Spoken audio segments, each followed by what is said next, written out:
c'est un combat que j'ai mené pendant 10 ans et j'ai constaté que les socialistes en Haute-Normandie étant défavorables à la réunification des deux régions, je me suis dit que voilà, c'est un combat qu'on n'arrivait pas à mener, qu'on n'arrivait pas à gagner.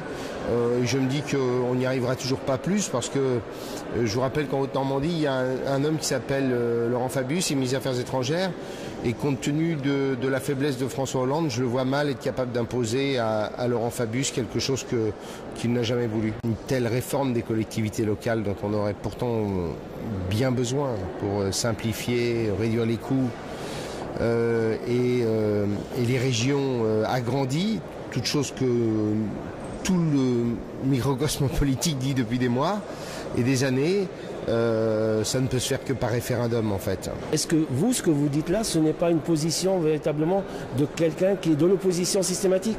Mais non, j'ai pendant des années et des années porté ce projet. Il y a eu des rapports qui ont été commandés par les présidents des régions de gauche, de Basse et de Haute-Normandie qui concluaient à l'intérêt de faire de la Normandie une grande région et on n'a pas avancé d'un pouce.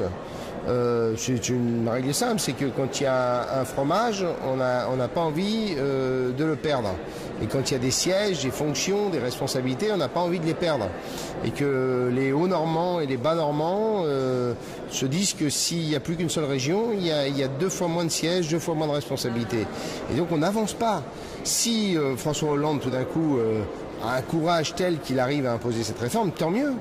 Sauf que je vous me permettez d'en douter, parce que pour faire une réforme comme ça, il faut avoir une puissance politique, un crédit politique considérable, et que François Hollande n'a plus aujourd'hui.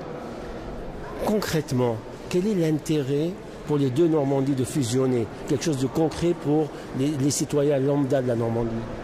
Tout simplement, déjà, réduire les coûts de fonctionnement, une assemblée régionale au lieu de 2, et des institutions qui sont doublées entre la Haute et la Basse Normandie qui pourraient être réunifiées et allégées. Et puis une deuxième chose, on aurait la région qui serait la 5e plus grande région de France, et donc qui aurait la capacité financière de porter un certain nombre de grands investissements qui nous manquent, et de rayonner plus facilement en France et en Europe. La Normandie va être probablement la seule région de France avec la Corse à ne pas avoir de ligne à grande vitesse pour le train.